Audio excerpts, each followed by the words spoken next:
ছোটবেলা থেকে আমি রেগুলারলি শান্তিনিকেতনে যাই। আসলে আমার দিম্মা দাদু ওখানেই থাকেন, তো তাই আমরা প্রত্যেক ক্রিসমাস হলিডেজে শান্তিনিকেতন চলে যাই। আর সেখানে খুব মজা হয় জানেন, কারণ শীতকালে তখন পৌষ মেলা বসে, আর মেলার সময় হয় যাত্রা। আমার এখনো মনে আছে, আমরা সবাই ঠান্ডায় রাত্রেবেলা চাদর মুড়ি দিয়ে যাত্রা দেখছি। আর কি আশ্চর্য, যেই লোকটাকে একটুক্ষণ আগে পর্যন্ত দেখছি বাইরে ঘুরে বেড়াচ্ছে, সে হঠাৎ মঞ্চে উঠে হয়ে গেল জমিদার। জমিদারের স্ত্রী তাকে ছেড়ে চলে গেছে, আর সে গ্রামের আরেকজন মহিলাকে বলছে, ঠাকুরজি আমার এক কুসুম চলে গেছে, কিন্তু আরো 1000 কুসুম আসবে, আরো 1000 কুসুম আসবে ঠাকুরজি, আরো 1000 কুসুম। আর সেই একই লাইন বলতেই থাকতো যতক্ষণ না দর্শক তালি বাজাচ্ছে। আমার মাঝে মাঝে মনে হতো যে জাস্ট ইন কেস দর্শক তালি যদি না বাজায়, তাহলে কি সেই লাইনটা বলেই যাবে। বলতে বলতে মনে পড়ে গেল চপল ভাদুরীর কথা। আপনারা কি দেখেছেন নবীন কিশোরের একটা খুব ইন্টারেস্টিং ডকুমেন্টারি চপল ভাদুরীর ওপরে? আপনারা কি জানেন যে চপল ভাদুরী মহিলাদের রোল পাঠ করতেন? অবশ্যই এই চলটা রয়েছে শেক্সপিয়ারের সময় থেকে, কিন্তু আমার খুব অদ্ভুত লাগে ভাবতে, জানেন, যে পুরুষ নারীর রোল অভিনয় করে তাকে মঞ্চে অভিনেতা কামনা করে মহিলা হিসেবে, দর্শকরাও তাকে কামনা করে মহিলা হিসেবে, কিন্তু সে যখন বাড়ি ফেরে তখন সে আরেকজন মহিলার স্বামী, সে হয়তো কারোর বাবা। কি অদ্ভুত লাগে না ভাবতে এই দ্বৈত জীবনের কথাটা। আজকে নারী শুরু করছি অভিনেতা এবং তাদের দ্বৈত জীবনের কথা মনে রেখে।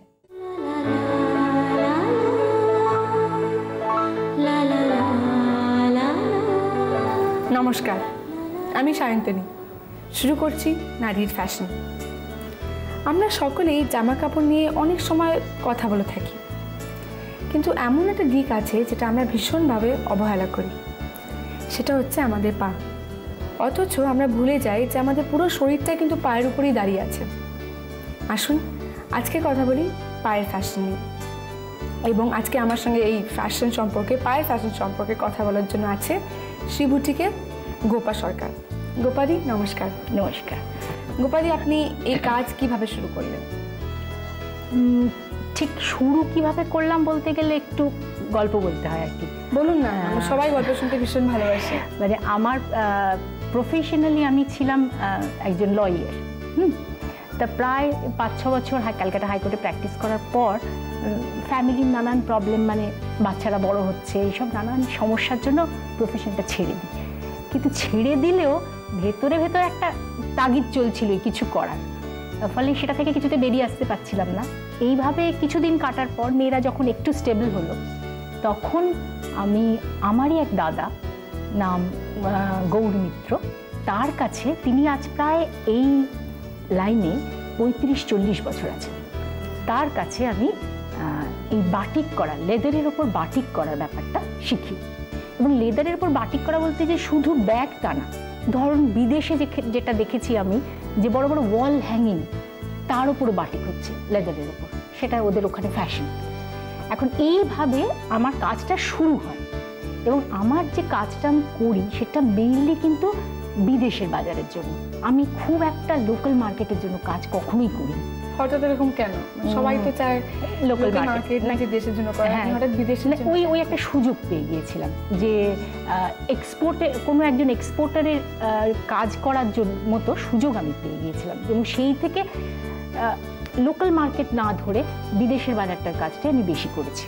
তা আপনি অ্যাজ এ ডিজাইনার বলতে পারবেন কি বিদেশে যে মার্কেট, আমাদের ইন্ডিয়ান মার্কেটের মধ্যে বেসিক ডিফারেন্সটা কোথায়? যদিও এই আর্টটা কিন্তু মানে আমাদের মালয়েশিয়া থেকে এসছে, এবং বলতে পারো যে রবীন্দ্রনাথ প্রথম শান্তিনিকেতনে বিভিন্ন জিনিস এক্সপেরিমেন্টালি এনেছেন, তো সেখানে এই আর্টটাকে আনেন, বাটিকটা রবীন্দ্রনাথ আনেন মালয়েশিয়া থেকে।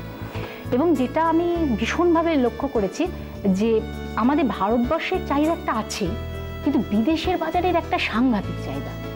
আমেরিকা, তারপরে সোভিয়েত রাশিয়া, যেটা এখন রাশিয়া, এমনি রাশিয়া হয়েছে, প্লাস জাপান, তারপরে বেলজিয়াম, নানান দেশে ভীষণ চাহিদায়। এবং তবে একটা জিনিস আমি তোমাকে বলতে পারি, সেটা হচ্ছে এই চাহিদাটা কিন্তু ওদের বাজারে খুব মজার। মানে এটা একটা, ওদের ফ্যাশনটা না ঘুরে ঘুরে আসে। মানে তুমি যদি ভাবো যে কনস্ট্যান্ট বাটিকের চাহিদা রয়েছে, তা কিন্তু না। মানে কিরকম আছে, হ্যাঁ। আরও একটা জিনিস বিদেশের বাজার সম্বন্ধে তোমাকে বলতে পারি, সেটা হচ্ছে ওরা ভীষণ তো ফ্যাশন কনসিয়াস, এবং ওদের সবচেয়ে যেটা মজার ব্যাপার সেটা হচ্ছে ওরা প্রত্যেক সিজনে আলাদা আলাদা ব্যাগের ডিজাইন, আলাদা কালার, সমস্ত রকম টোটাল একটা সিজন থেকে আরেকটা সিজনে চেঞ্জ। এবং সবচেয়ে যেটা বড় কথা সেটা হচ্ছে আমরা জেনারেলি কি দেখি যে শাড়িতে আমরা বাটিক, আমি এটা এক্ষুনি জিজ্ঞেস করছিলাম যে বাটিক বলতে আমি জানি শাড়িতে হয়, হ্যাঁ তা আপনি বলছেন লেদারে হয়, সব ব্যাগ জুতোর জন্য। এটা এটা কিভাবে হচ্ছে? হ্যাঁ, এটা হচ্ছে যে প্রসেসিংটা মানে শাড়ির ওপর আমরা যে বাটিক করি বা কটনের ওপর যে বাটিকটা করছি সেইটা, কটন বা সিনথেটিক যে কোনো মেটেরিয়ালের ওপর, সেটাতে আমরা ইউজ করি হচ্ছে প্যারাফিন মানে মোম। কিন্তু লেদার বাটিক যখন হচ্ছে সেটাতে আমরা গাম ইউজ করছি। আচ্ছা। এবং ওই পুরো ব্যাপারটাই গাম দিয়ে হচ্ছে ড্রয়িংটা। এবার ধরো একটা ফুল আঁকলে, হ্যাঁ যেমন ধরো এইটা দেখো, এটাতে এই যে জায়গাগুলো এগুলো আমরা গাম দিয়েছি, হ্যাঁ এটা গাম দিয়ে করা হয়েছে। কিন্তু এই যে ফুলটা এইটা কিন্তু প্রথমে খালি ছিল, এইখানটা আমরা লাল রং দিয়ে বা অরেঞ্জ কালার দিয়ে টাচিং করেছি, করে ওটাকে আবার গাম দিয়ে ভরে দিয়েছি। হ্যাঁ, এবার কি হয়েছে ওটার উপর আমরা এই মেরুন কালারটা স্প্রে করেছি, করার পর ওটাকে ধুয়েছি, ধোয়ার পর তারপর ওটাকে শুকিয়ে একরকম মেশিন আছে সেটাকে গ্লেজ মেশিন বলা হয়, সেটাতে এটাকে গ্লেজ করা হয়েছে। এই যে চামড়া চকচক ব্যাপারটা এসছে ওইটা দিয়ে গ্লেজ করে। না আপনি বললেন মেরুন কালারে স্প্রে করা হয়েছে, তাহলে এখানটা ধরেনি কারণ ওই যে বাটিক ওইটাতে গাম দিয়ে আমি কভার করে দিয়েছি, যেটা যেটা তুমি কাপড়ে হচ্ছে প্যারাফিন, হ্যাঁ প্যারাফিন দিয়ে কভার করে সেটাকে এখানে গাম দিয়ে কভার করা হচ্ছে, করে তারপর এটাকে যখন স্প্রে করার পর এটাকে আমরা ধুচ্ছি, ধোয়ার পর ওই রংটা এসে যাচ্ছে এর ভেতর। জুতো তো কি একই রকম সেম ভাবে জুতোতে তো জেনারেলি জুতো বলতে তো চটি বা জুতো বলতে যা আমরা বুঝি, এইটা ধরো এটাতে এই আপারটুকু এটাতে আমরা বাটিক করেছি। হ্যাঁ, কিন্তু বাকিটা তো যা জুতো, হ্যাঁ নর্মাল জুতোর মেটেরিয়াল যা লাগে। তবে এই জুতোটার ব্যাপারে আমি বলতে পারি এটা আমাদের বিদেশে গেছে। হ্যাঁ, ওরা বেডরুম স্লিপার হিসেবে এগুলি ইউজ করে। হ্যাঁ, এবং প্রথম দিকে যখন আমার বিদেশে মাল যেত তখন ওরা শুধুমাত্র লেদার দিয়ে জিনিস চাইতো, ওরা একটুও চাইতো না রাবার ইউজ করা হোক। কারণ হচ্ছে রাবার ওখানে টেম্পারেচারের সঙ্গে অ্যাডজাস্ট করতো না। কিন্তু পরবর্তীকালে অনেক মানে ইমপ্রুভড হয়েছে রাবারের ব্যাপারটা, এবং এখন যা যাচ্ছে তাতে রাবার সোল থাকছে অল্প করে, এবং অনেক ভালো মেটেরিয়াল দেওয়া হচ্ছে। এটা হচ্ছে বিদেশে যাওয়ার জন্য, আর এইটা হচ্ছে আমাদের একদম লোকাল মার্কেটের কুর্তি। কিন্তু আমি বলছি অনেস্টলি যে আমি এখনো লোকাল মার্কেট সেইভাবে করতে পারিনি, কারণ ঠিক কম্পিটিশনে পেরে উঠিনি। সুতরাং আমার লোকাল মার্কেটের অভিজ্ঞতাটা খুবই কম। হ্যাঁ, নিশ্চয়ই আস্তে আস্তে সব হবে, ইন্টারন্যাশনাল মার্কেটে লোকাল মার্কেটও আস্তে আস্তে হয়ে যাবে। আপনি এই যে ব্যাগগুলোর মধ্যে দেখতে পাচ্ছেন ডিজাইন আছে জুতোর মধ্যে, তো বেসিক কী ধরনের প্যাটার্নস কিংবা ডিজাইন আপনি করে থাকেন? হ্যাঁ, এগুলো হচ্ছে কি, প্রথম কথা হচ্ছে যে বাটিকের এগুলো কিছু বই আছে, ডিজাইনের বই। হ্যাঁ, এবং কিছু বিদেশি বই থেকে আমরা চেষ্টা করি ওই টেক ফর্মেশনটা নেওয়ার। হ্যাঁ, ধরো এই যে ব্যাগটা, এটাকে আমরা বলি মুন শেপার। হ্যাঁ, হয়তো কোনো একটা ব্যাগ সেটা বাটিক না, এরকম, হ্যাঁ এটার নাম এরকম। হ্যাঁ, এবার হচ্ছে যে কোনো একটা ব্যাগ, এটাকে কিন্তু আমরাই ইন্ট্রোডিউস করেছি এই শেপটাকে। হ্যাঁ, এটা কোনো একটা ব্যাগ হয়তো একটু এদিক ওদিক ছিল, ওটাকে আমরা নিজেদের ফরম্যাটে ঠিক করে এঁকে ঠিক মাপঝোপ করে এই শেপটাকে এনে এটাকে এইরকম করা হয়েছে। এবং যদি একদম টোটালটাই মাথা থেকে বেরোয় সব সময় না, কিছু একটা দেখে তারপর কিছু মাথা থেকে নিয়ে ওটার উপরে কিছু ইনভেশনস করে ওটাকে তৈরি করা হয়। ওই নীল পার্সটা আমি দেখতে পারি। হ্যাঁ, এটা একটা খুব মজার জিনিস, এটা বিদেশে ভীষণ চাহিদা। এটাকে বলা হয় 3 in 1। দেখো 3 in 1, হ্যাঁ তিনটে আছে। এটা হচ্ছে একটা ক্লাচ ব্যাগ, এটাকে বলা হয় ক্লাচ। এটা হচ্ছে ওর মধ্যে, হ্যাঁ এটা, আর এটা ছোট কয়েন পার্স। আমি ওই কালো ব্যাগটা দেখতে চাই। হ্যাঁ, এইটা কিন্তু বাটিক, কিন্তু ব্লক মনে হচ্ছে না, এটা বাটিক পুরোটাই। এটা বাটিক মানে পুরোটাই ড্রয়িং। হ্যাঁ, এবং এতে কিন্তু কোনো কালার আর দেওয়া হয়নি, পুরোটাই শুধু গাম দিয়ে করা হয়েছে। তো এই কালারটা এসে গেছে? হ্যাঁ, এটাই গামের কালারটা আসে। হ্যাঁ, এই যে এত আপনি দেখালেন তো ওয়াইড রেঞ্জ ব্যাগ এবং জুতো, আপনার দামগুলো কীরকম? দাম সেরকমভাবে কিন্তু খুব বেশি না। হ্যাঁ, যেহেতু আমার জিনিসগুলো এক্সপোর্টের জিনিস, সেহেতু একটু ফিটিংসের দাম অনেক বেশি পড়ে যায়। এবং সেক্ষেত্রে দামগুলো, এই ধরো এই ব্যাগটা, এটা আমি তোমাকে 175 থেকে 180 এরকম দাম পড়ে এই ব্যাগটা। আর ওগুলো? এইটা যেমন এটা 65 মতো পড়ে, এটা সমস্ত নিয়ে। ও তিনটে নিয়ে 65। এটা একসঙ্গেই, মানে এটা এর ভিতরেই থাকে। আচ্ছা, এরকম। এইটার দাম পড়ে যায় 150, ওরকম 150 থেকে 160 মতো। এবং সেটা কিন্তু সবসময় আমি বারবার বলছি আমার ব্যাপারে অন্তত, যে আমি কিন্তু একটা দুটো ব্যাগ করে এরকম এই কস্টিংটা আসে না আমার। যখন একটা বড় রেঞ্জে কাজ করি তখন এই কস্টিংটা আসে আমাদের। তো ওইভাবে কস্টিং ফেলতাম। খুব ভালো লাগলো আপনার সঙ্গে কথা বলে। আপনাদেরও নিশ্চয়ই খুব ভালো লেগেছে, বেশ নতুনত্ব আছে জিনিসটায়, অনেক ইনফরমেশনস অর্জন করা গেল। আমাকে লিখে পাঠাবেন আমাদের প্রোগ্রামটা আপনাদের কীরকম লাগছে। কম্পিটিশনের কথাটা মনে করিয়ে দিই, তার আগে বলে দিই দিদির সাথে যদি যোগাযোগ করতে হয় সেটা কিন্তু আমি আপনাদের মাধ্যম হতে পারি। আমাকে লিখে বলবেন, আমি নিশ্চয়ই সাহায্য করব। আর কম্পিটিশনের কথাটা, আপনারা আপনাদের স্যাম্পল ডিজাইন আমাকে পাঠাবেন। স্যাম্পল ডিজাইনটা একটা কুশন কাভারও হতে পারে, আবার একটা টেবিল ক্লথ, কিংবা একটা কাগজে একটা নর্মাল ডিজাইন হতে পারে। সেই ডিজাইনগুলোর উপরে ভিত্তি করে আমরা সিলেক্ট করব সবার থেকে সেরা ডিজাইনটা, এবং সেই ডিজাইনটা যদি আপনার হয় আপনি পাবেন একটা সুযোগ আমাদের এই প্রোগ্রামে আসার। আপনি কিন্তু আমার পাশে এই চেয়ারে বসবেন, আমরা জমি আড্ডা মারবো, কথা বলবো আপনার ডিজাইনের সম্পর্কে, আরও ফ্যাশন এবং ট্রেন্ডের ব্যাপারে। অপেক্ষা করছেন কিসের? অ্যাড্রেসটা লিখে নিন। আজ তাহলে এতখানি, আবার দেখা হবে। ভালো থাকবেন, নমস্কার।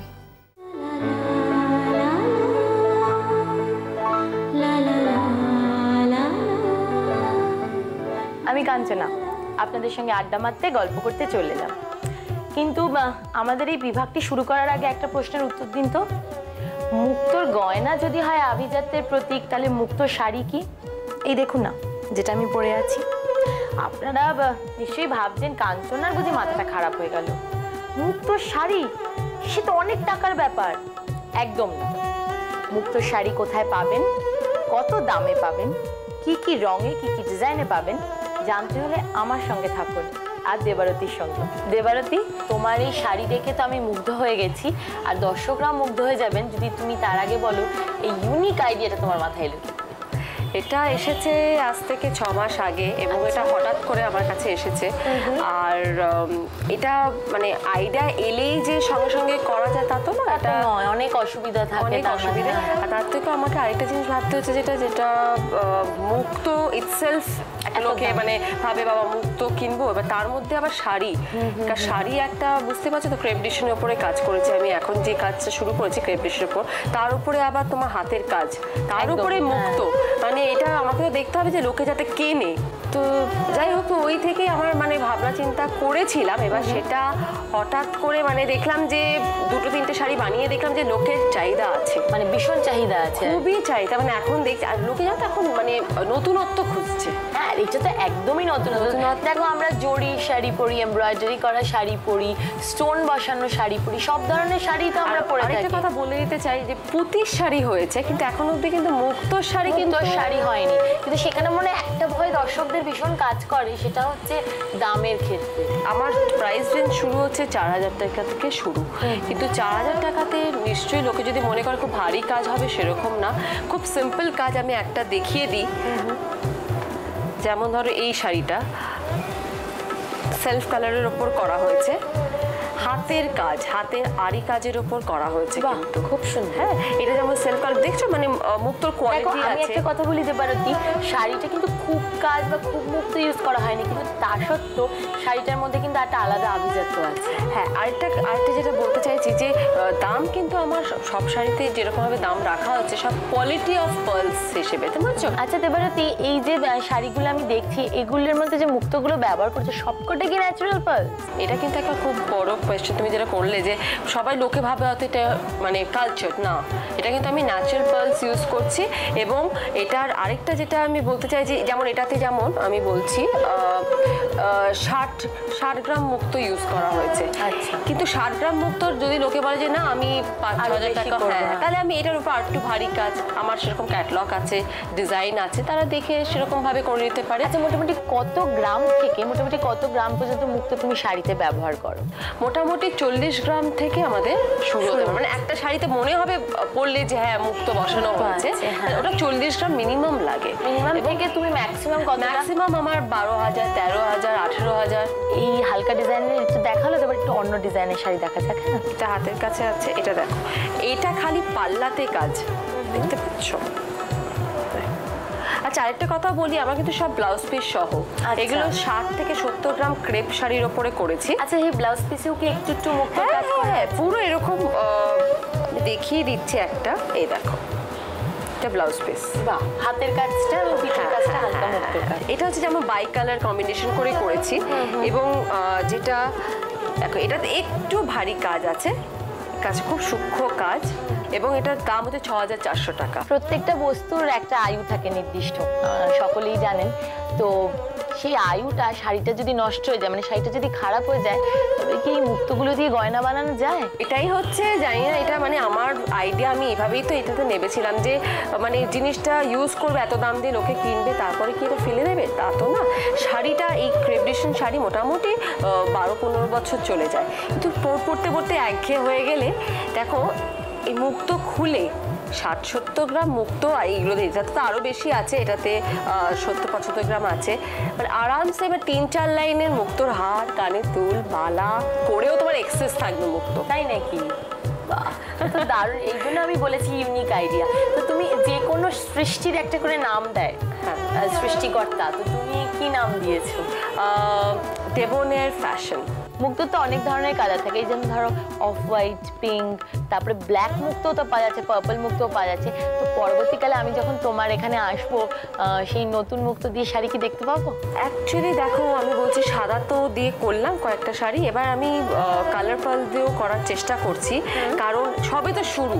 হ্যাঁ, তো আস্তে আস্তে আস্তে মানে আমি ইমপ্রুভ করার তো চেষ্টা করবোই, আর করার ইচ্ছেও আছে। পিঙ্ক পার্ল দিয়ে আমার এই, এবার বুঝতে পারছি, এই গ্রিন কালারের উপর যদি পিঙ্ক পার্ল দেওয়া যায় খুব ভালো লাগে, সাধারণ লাগে। আচ্ছা, এবার এই আঁচলটা একটু আমাদের দর্শকদের দেখাও। এটা প্রত্যেকটা ফুলের মাঝখানে একটা করে মুক্তো বসানো হয়েছে।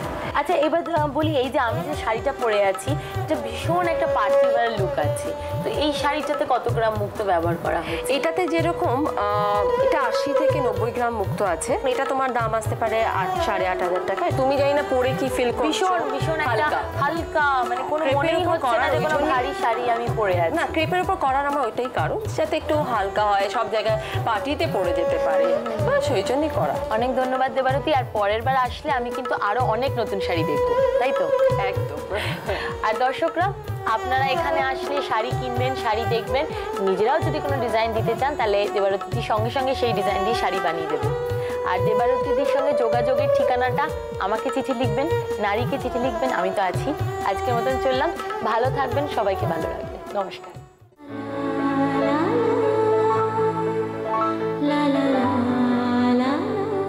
নমস্কার, আমি নারীর কমলিকা। প্রতিদিনের মতো আজও চলে এসেছি এই বিউটি সেগমেন্ট নিয়ে আপনাদের জন্য। আজ আমাদের সঙ্গে যিনি রয়েছেন, আমাদের অতিথি, লেডিজ ওয়ার্ল্ড বিউটি পার্লারের মৌসুমী সান্যাল। আর আজ মৌসুমী দি আমাদের করে দেখাবেন অক্সিজেন ফেশিয়াল। তাহলে কথা বলা যাক মৌসুমীদির সঙ্গে। নমস্কার মৌসুমীদি। নমস্কার। আচ্ছা, এই অক্সিজেন ফেশিয়ালটা কি? অক্সিজেন ফেশিয়ালটা মূলত কিন্তু ড্রাই স্কিনের ফেশিয়াল। আমাদের যে মডেল আজকে রয়েছে আমাদের সঙ্গে, ওর স্কিনটা ড্রাইয়ের দিকে, টেন্ডেন্সি ড্রাইয়ের দিকে ওর স্কিন। এটা কি কম্বিনেশন স্কিনেও প্রযোজ্য? কম্বিনেশন স্কিনেও করা যেতে পারে, কিন্তু ড্রাই স্কিনে যে এফেক্টটা হবে কম্বিনেশন স্কিনে কিন্তু অতটা হবে না। আর আমরা যদি ধরুন কোনো সেনসিটিভ, বা এটা আমাদের দর্শক বন্ধুদের জন্য আর কি, কোনো সেনসিটিভ বা কম্বিনেশন স্কিনে এরকম একটা কিছু অ্যাপ্লাই করে দিই, করে ফেলি আর কি, তখন কি আমাদের ব্রণ, পিম্পল, প্রবলেম হতে পারে? সাইড এফেক্টস নেই। আচ্ছা মৌসুমীদি, আমাদের দর্শক বন্ধুরা হয়তো জানতে চাইবেন, আমরা ত্বকে অক্সিজেন কেন দেব? আচ্ছা, মানে আমাদের ত্বক তো অক্সিজেন এমনিই পাচ্ছে, আবার নতুন করে কেন অক্সিজেন দেব? আচ্ছা, ড্রাই স্কিনটা তো এমনিতেই নষ্ট হয়ে গিয়েছে বলে রিপেয়ারিং এর জন্যই অক্সিজেন ফেশিয়ালটা করা হচ্ছে, ঠিক আছে? এখানে যে মাস্কটা আমি ব্যবহার করব, এখানে অক্সিজেন মলিকুলস গুলো রয়েছে এর ভেতরে, এবং যে মেশিনটা আমি ব্যবহার করব সেই মেশিনটার মধ্যে দিয়ে এটা পেনিট্রেশন হবে। আবার অক্সিজেনটা কি আমাদের এই ময়েশ্চারটাকে আবার আগের মতন ফিরিয়ে নিয়ে আসবে। বাহ, এই জন্যই এই ফেশিয়ালটা করা ড্রাই স্কিনের উপর। এটা মানে কোন বয়সে? 30+ এর মহিলাদের জন্য এটা, মানে একটু বয়স যখন আমাদের আমাদের একটু বলিরেখা যখন দেখা যায়, বা আমাদের ফাইন লাইন্স চলে আসে, তখন এটা করলে মনে হয় আমাদের ভালো হবে। আর অল্প বয়সী তরুণ তরুণীদের জন্য এটা প্রযোজ্য নয়, এটা দরকার নেই। তাহলে আমরা শুরু করি? হ্যাঁ, অবশ্যই শুরু করি। প্রথমে এই হেডব্যান্ডটা আমরা লাগিয়ে নেবো, যাতে ক্রিম বা কিছু চুলে না চলে যায়। এরপর ক্লিনজিং। আচ্ছা, ক্লিনজিংটাও ছোট ছোট স্ট্রোকের মধ্যে দিয়ে হবে। সমস্ত আপওয়ার্ড স্ট্রোক, ক্লিনজিংটাও আমরা আপওয়ার্ড স্ট্রোকে করব অবশ্যই।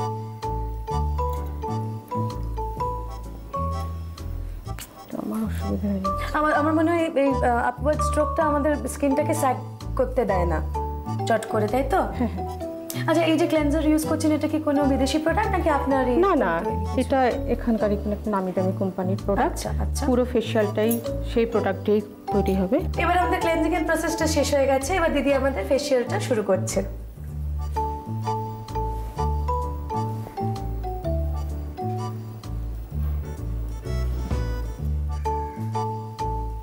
দিদি, আমার মনে হয় আপনি যে ফেশিয়ালের স্ট্রোকসগুলো ইউজ করছেন এটা ভালো করে আগে জানতে হবে, মানে যে আমাদের ফেশিয়ালটা করে দেবে তার বোধহয় জানাটা খুব দরকারি, তাই না?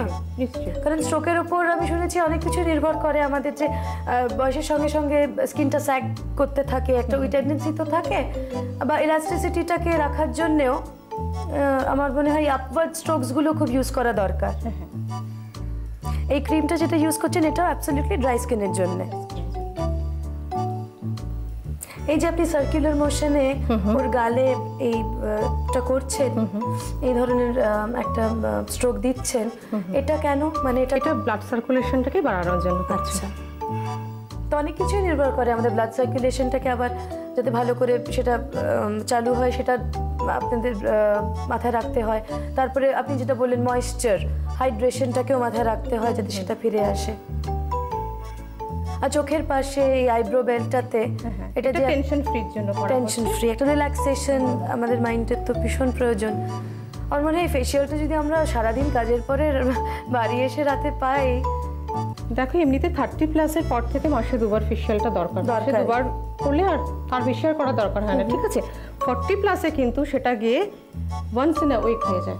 ওয়ান্স ইন আ উইক, ঠিক আছে? আচ্ছা। তখন কিন্তু স্কিন আরো বেশি ড্রাই হতে থাকে, হ্যাঁ, আরো বেশি ময়েশ্চারের দরকার হয়, ইলাস্টিসিটিটা কমতে থাকে আমাদের ত্বকে। আর আমাদের একটু তরুণীদের জন্য যদি একটু বলেন কত দিন করা উচিত? অ্যাটলিস্ট মাসে না হলেও মাসে একবার করতেই হবে। যদি ওরা অনেক স্কিন জোয়ান বয়সে যেটা থাকে খুব ভালো থাকে স্কিনটা, মাসে একবার করলে অ্যাটলিস্ট কি হয় কমলিকা, তোমার এই যে টেনশন রিলিজ পয়েন্টগুলোকে দিয়ে যখন হিলিং হয় তখন তোমার শরীরের সঙ্গে সঙ্গে মনেরও একটা শান্তি, এবং মনের শান্তির সঙ্গে সঙ্গে তোমার অটোমেটিক্যালি ফ্রেশ গ্লো করতে থাকে, এবং তুমি তখন অদ্ভুত একটা কাজের আবার নতুন এনার্জি ফিরে পাও। আচ্ছা দিদি, এবার তো আপনার ক্লেনজিং এর প্রসেসটা শেষ হয়ে গেল, ফেশিয়ালের ম্যাসাজটাও শেষ হয়ে গেল, এবার আপনি কি করবেন? এবার আমি কোল্ড কমপ্রেস দেবো স্কিনে। আচ্ছা, এটাও কি একদম ফ্রিজিং ওয়াটার? হ্যাঁ। আচ্ছা,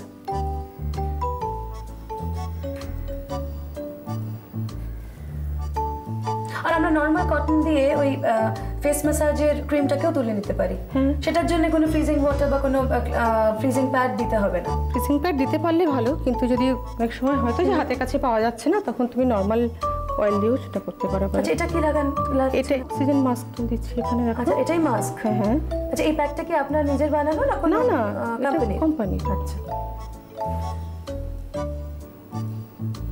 চোখের এই এরিয়াটাকে কি ছেড়ে লাগাচ্ছেন আপনি? একটু ছেড়ে। হ্যাঁ, সেটা কি চোখে ঢুকে গেলে কোনো জ্বালা টালা করতে পারে বলে ইরিটেশন হতে পারে? এইগুলোই অক্সিজেন মলিকিউলস। ওগুলো কি? এগুলো অক্সিজেন মলিকিউলস।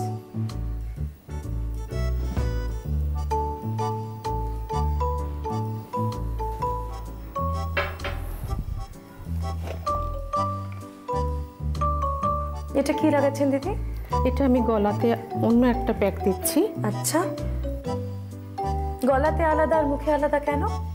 মুখের যে প্যাকটা দেওয়া হয়েছে সেটা এক ধরনের জেল টাইপের, ঠিক আছে? এবার গলাতে ওই জেল টাইপের প্যাকটা দিলে আমার তো পেনিট্রেশনের জন্য মেশিনটা চালাতে হবে, তো গলাতে সেই মেশিনটাকে চালানোর অসুবিধা আছে। পেনিট্রেশনের আগের লেয়ারটা ক্রিয়েট করলেন, এবার আপনি পেনিট্রেট করবেন অক্সিজেন। আচ্ছা দিদি, আমি দেখতে পাচ্ছি ওর হাতে একটা পজিটিভ ইলেকট্রোড আর আপনার হাতে একটা পজিটিভ ইলেকট্রোড, এই দুটো নিয়ে আপনি কি করতে যাচ্ছেন এখন? আচ্ছা, তুমি ঠিক বলেছো কমলিকা, একদম ঠিক কথা। চৌম্বক শক্তির যে ধর্ম, সেই ধর্মটাকে কাজে লাগিয়ে আমি ত্বকের গভীরে ত্বকের যে প্রয়োজনীয় দ্রব্যগুলো সেগুলো পেনিট্রেশন করছি, গভীরে পৌঁছে দিচ্ছি। আচ্ছা, এটাই সেই মেশিন? এটাই সেই মেশিন। আচ্ছা, এই যে অক্সিজেন মলিকিউলস গুলো ওর গালে চারিদিকে লেগে আছে, এই মলিকিউলস এর দ্বারাই সেই অক্সিজেনটা বোধহয় ভেতরে যাবে। বাহ, মানে আমরা টেকনিক্যালি এত অ্যাডভান্সড হয়ে গেছি যে আমাদের যদি অক্সিজেন নর্মালি না পৌঁছয় ত্বকের গভীরে, এখন আমাদের অ্যাডভান্সমেন্ট, টেকনোলজিক্যাল অ্যাডভান্সমেন্ট আমাদের সেটাকে পৌঁছে দেবে। অসাধারণ। এটা আমরা গলায় করব কি সেম জিনিস? না না না, গলায় নর্মাল প্যাক দেওয়া হয়েছে, ড্রাই স্কিনের যে প্যাক সেই প্যাক দেওয়া হয়েছে। গলায় এটা মেশিনটা চালানোর কোনো দরকার নেই। অদ্ভুত একটা গ্লো দেয় এই অক্সিজেন ফেশিয়ালে, ইনস্ট্যান্ট গ্লো দেয়। আমরা সাধারণত কি জানি যে ফেশিয়াল করা 2-3 দিন বাদে গ্লো ধরতে শুরু করে মুখে, তাই তো?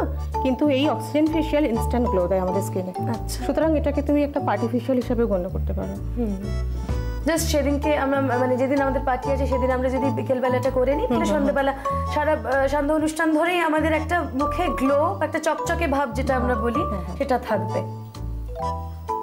আর এই ফেশিয়ালের উপর মেকআপ স্টে করে দিদি? হ্যাঁ করে। আচ্ছা, খুব হালকা মেকআপ যদি করতে চাও করতে পারো, বা যদি তাহলে বোধহয় খুব ভালো লাগবে, খুব ভালো মানে খুলবে।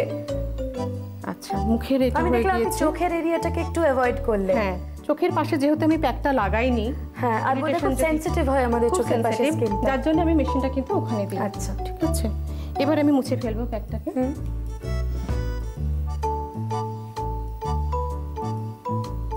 এটাও আমরা ঠান্ডা কম্প্রেশন প্যাডস দিয়ে তুলবো। গলাতে যে ওই প্যাকটা রয়ে গেল দিদি, ওটাও তুলে ফেলবো। আচ্ছা, দুটোরই প্যাক তোলার সময় হয়ে গিয়েছে এখন। আমার মনে হয় আমরাই একটা ইনস্ট্যান্ট, একটা ভীষণ স্পন্টেনিয়াস একটা গ্লো দেখতে পাচ্ছি অলরেডি ওর মুখে। লাস্টে হালকা মাসাজ ময়েশ্চারাইজার দিয়ে। আচ্ছা, এই ম্যাসাজটা কেন দরকারি? এটা দরকার হলো এতক্ষণ ধরে যে ওর স্কিনের উপরে এত কিছু অ্যাপ্লাই করা হলো, এত মেশিন দেওয়া হলো, স্কিনের তো একটা স্ট্রেস রিল্যাক্স উপর দিয়ে গেল। এই রিল্যাক্স স্কিনটাকে করার জন্য একটা হালকা মাসাজ দিয়ে ময়েশ্চারাইজার লাগিয়ে ফেশিয়ালটা শেষ করা। আচ্ছা, অপূর্ব দিদি। তাহলে কেমন লাগলো আমাদের মৌসুমীদের এই অক্সিজেন ফেশিয়াল? ভালো না? শিগগিরই করতে হবে তো, কিন্তু কোথায় করব? আপনারা যদি মৌসুমীদের পার্লারে আসতে চান বা ওনার সঙ্গে যোগাযোগ করতে চান, তাহলে আমাদের অবশ্যই লিখে জানাবেন। আর আমাদের এই বিউটি সেগমেন্ট কেমন লাগছে সেটা কিন্তু লিখতে ভুলবেন না। কম্পিটিশনের কথা তো মনেই আছে। আপনাদের যদি কোনো ঘরোয়া ইউনিক বিউটি টিপ জানা থাকে সেটা আমাদের লিখে পাঠিয়ে দিন। সবার বিউটি টিপের মধ্যে থেকে আমরা সেরা বিউটি টিপ বেছে নেব এবং নারীর পক্ষ থেকে তিনি পাবেন আকর্ষণীয় পুরস্কার। আর এবারে কম্পিটিশনে আমরা একটা নতুন সেগমেন্ট শুরু করেছি। আপনারা চট করে একটা ভালো ছবি তুলে নিন। বাড়িতে তুলতে পারেন, স্টুডিওতে তুলতে পারেন, বা আপনাদের তোলা যদি কোনো পোর্টফোলিও থাকে সেখান থেকে একটা ভালো ছবি আমাদের পাঠিয়ে দিতে পারেন। চট করে আমাদের ছবি পাঠিয়ে দিন। সবার ছবির মধ্যে থেকে আমরা সেরা ছবিকে বেছে নেব এবং তিনি হবেন আমাদের নারী ফেস অফ দ্য উইক। হ্যাঁ, এবং তিনি সুযোগ পাবেন এখানে এসে যোগদান করার।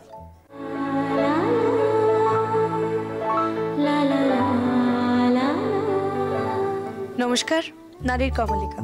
চলে এসেছি মার্কেট সার্ভিস সেগমেন্ট নিয়ে আপনাদেরই জন্য। অক্সিজেন ট্রিটমেন্ট আমাদের কাছে একটা নতুন কনসেপ্ট।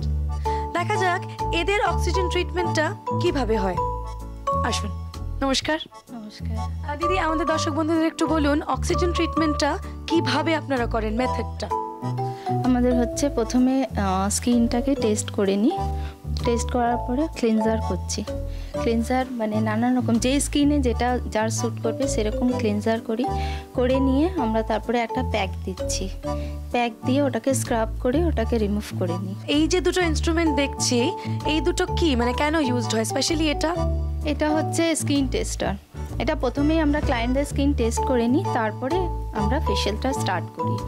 আমার মনে হয় না এটার খুব একটা চল আমাদের এখনো এসছে, মানে এটা খুব এক্সক্লুসিভ একটা ইনস্ট্রুমেন্ট আপনাদের এখানে আছে। আর এই মেশিনটা, এটা হচ্ছে আমরা যখন মাসাজ করি, ফেশিয়ালে মাসাজ করি, তারপরে মাসাজের পরে ক্রিমটাকে স্কিনের ভেতরে আরও পুল করার মানে পেনিট্রেট করার জন্য, যেটা বলি করার জন্য এই মেশিনটা আমরা আইনোজ মেশিন এটা ব্যবহার করি। আচ্ছা, আরেকটা কথা যেটা আমার নিজের জন্য এবং দর্শকের জন্য, এটার রেটটা কি আপনাদের এই পার্লারে? এটা হচ্ছে 450 এবং এটা বোধহয় স্কিন টু স্কিন ডিফার করেন, মোটামুটি ফিক্সড রেট। ফিক্স আছে, তো বলবো বেশ ঠিকঠাক price for a very good treatment এবং নতুন ট্রিটমেন্ট আমাদের কাছে। প্রোডাক্ট তো একটু এরকমই কস্টলি আছে, প্রোডাক্টটাই ভীষণ কস্টলি, যার জন্য। থ্যাংক ইউ ভেরি মাচ, খুব ভালো লাগলো কথা বলে।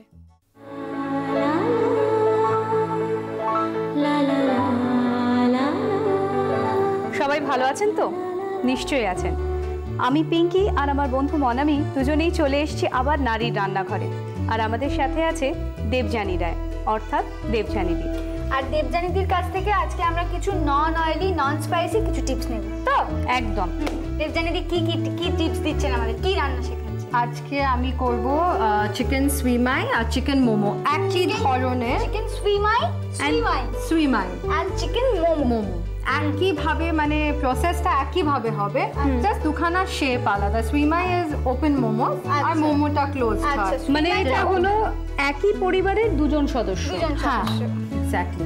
প্রথমে আমাকে একটা ছোট বোল দাও। আমাকে কোনটা দেবো বলো? এটা দিলে হবে। আচ্ছা, এটা আমি প্রথমে বলছি এটা কি লাগে একটু বলে দিন। এটা হচ্ছে তোমার মিন্সড চিকেন। চিকেনও হতে পারে, মাটনও হতে পারে, পর্কও হতে পারে, বা ভেজিটেবলও হতে পারে। তাহলে মানে চপড মিক্সড ভেজিটেবল দিয়ে যে কোনো জিনিস। বেশ অনেকগুলো অপশনস আছে। এখানে হচ্ছে পেঁয়াজ ভীষণ ঝুরি ঝুরি করে কাটা। পেঁয়াজটা কাটা কুচি করে কাটা। এইটা মানে যত ছোট হবে তত ভালো, তাহলে মুখে লাগবে না। একটুখানি মরিচ আছে, এটা ধনে পাতাও খুব ছোট ছোট করে কাটতে হবে। আজিনামোটো, নুন আছে, ময়দা মাখা আছে। যেরকম ভাবে ময়দা জাস্ট জল দিয়ে আর ময়দা দিয়ে একটুখানি মাখা, তেল বা কিছু ইউজ করবে না। আচ্ছা, এটা হচ্ছে চিলি পেস্ট। এটা হচ্ছে মোমোর সাথে খাবার জন্য। এটা একটু শুকনো লঙ্কা বাটা দিয়ে একটু তেল, আদা, রসুন একটুখানি তুমি গ্যাসে একটু কড়াতে নাড়িয়ে নিয়ে ওই লঙ্কা বাটা দিয়ে দিলে এই পেস্টটা হয়ে যায়। এটা পেস্ট বাড়িতে তৈরি করা যায়, বাড়িতে ভীষণ ইজিলি করা যায়। জাস্ট একটু, আর এত সুন্দর রংটা দেখি মনে হয় এটা কি আচার একটা। হ্যাঁ একদম। তো শুরু হয়ে যায়। একটা চামচ। ইনফ্যাক্ট দেবযানীদি জানেন, একটা সত্যি কথা বলি, প্রত্যেকদিন আমার আর মনামির একটা ব্যাপার হয়, যেদিন আমার যেটা খেতে ইচ্ছে করছে সেদিন দেখছি মনামিরও সেটাই খেতে ইচ্ছে করছে। হ্যাঁ ভীষণ, মানে এমনকি দেখবি সমস্ত কথাবার্তায় আমরা একসঙ্গে রিঅ্যাক্ট করছি। একদম।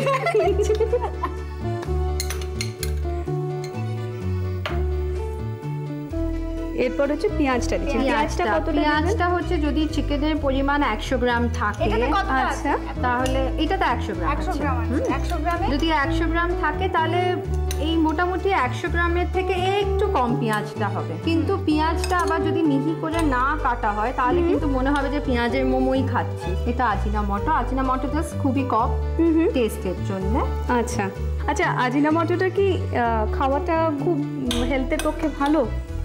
আজিনামোটো আমরা যে পরিমাণে ইউজ করি সেটা তো মানে ঠিকই আছে। আমরা তো আর সবসময় বাড়িতে মোমো বানাচ্ছি না বা চাইনিজ ফুড বানিয়ে তো খাচ্ছি না। আজিনামোটো না দিলে কিন্তু টেস্টটা কিন্তু ভালো হয় না। আচ্ছা, এটা হচ্ছে মোমো করবার জায়গা। অনেকে সবার বাড়িতে যে মোমো করবার জায়গা থাকবে তার কোনো মানে নেই। হ্যাঁ, এইটা একটা গ্যাসটা একটু জ্বালিয়ে, তলায় কিন্তু জল থাকে। জলের ভেতরে আমি একটুখানি পেঁয়াজ, রসুন, আলু, গাজর, একটু যদি চিকেনের যদি মানে হাড় বা কিছু থাকে যা স্টকটা করবার জন্য। আচ্ছা,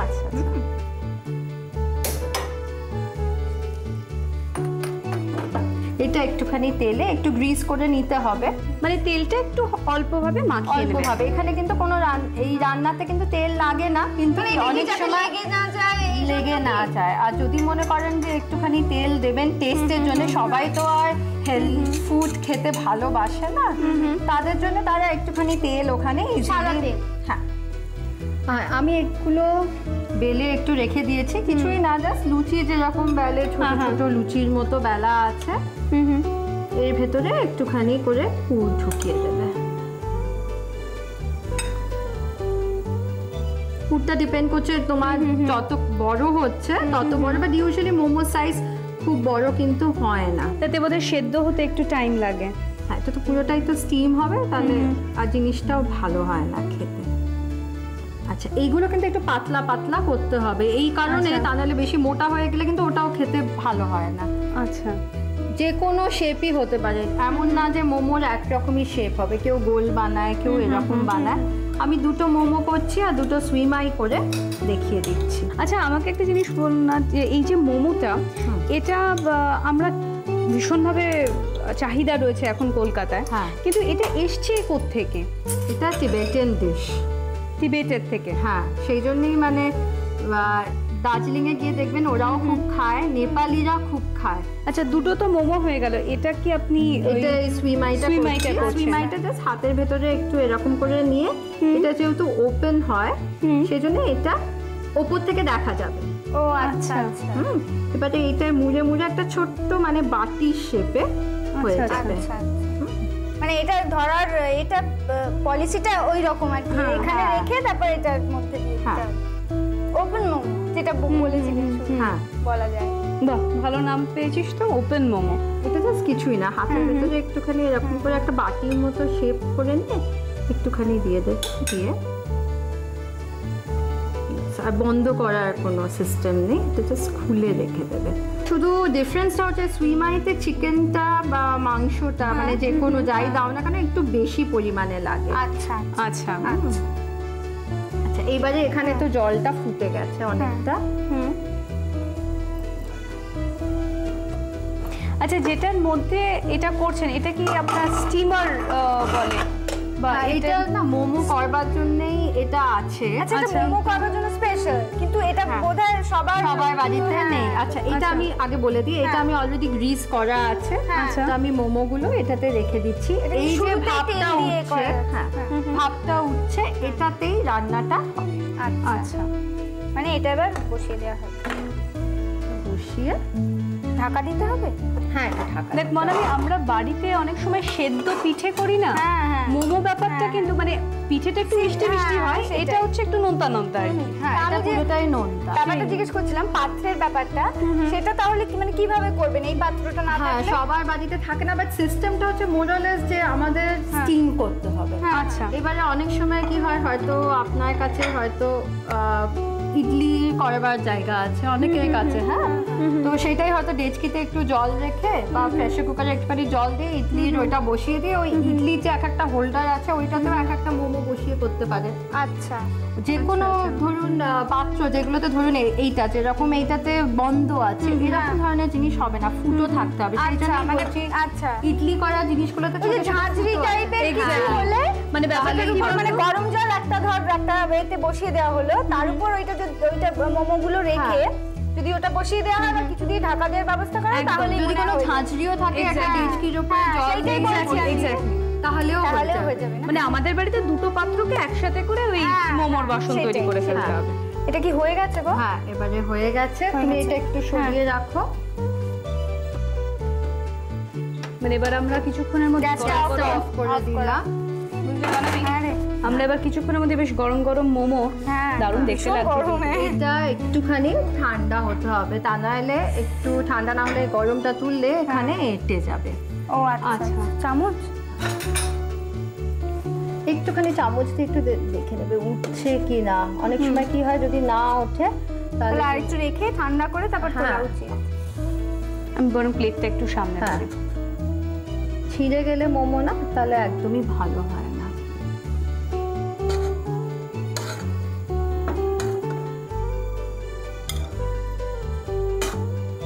দারুণ লাগছে কিন্তু না, একটা অয়েলি। এটা দেখে মনে হচ্ছে যে যেরকম ভাবে ভেতরে আমরা শুরুতে রাখলাম সেরকমই তো রয়েছে। এটা কি হলো, কিন্তু হয়েছে যা সেটা হচ্ছে ভেতরে সেই, যেটা খাবার পর বোঝা যাবে। এটা একটু চিলি পেস্ট, যেহেতু ভেতরে কোনো ঝাল বা কিছু থাকছে না সেই জন্য অনেকে মরিচও দিয়ে দেয় ভেতরে, একটু ঝাল ভেতরে লঙ্কা তো দেওয়া যেতে পারে, এমনি কেটে কাঁচা লঙ্কাও দেওয়া যেতে পারে, বাট ইউজুয়ালি কাঁচা লঙ্কা দেওয়া হয় না। খেয়ে দেখো তোমরা কিরকম লাগলো, টেস্ট করি। দেবো চামচ? হ্যাঁ, চামচ ছাড়া হাত বহুত ঠেকা লাগবে। তুই আচ্ছা, আমি তাহলে সুইমাইটা খাই, তুই মোমোটা খাচ্ছি। এটা অ্যাকচুয়ালি এরকম ভাবে ধরে এরকম খাওয়াই পেটে ভীষণ গরম, ওরকম ভাবে খেতে পারবে না। আর একটু চিলি পেস্টটা দিয়ে চামচটা ইউজ না করে দাঁড়া, আমি কেটেছি, তুই খাবি? একটু চিলি দেবো, চিলি ভালো লাগবে না তো? ভালো লাগবে খেতে। চিলি পেস্টটা খুব অল্প নিয়ে খেতে হয়। কিরম আছে? ভীষণ ভালো হয়েছে গো, তুই একটু খা।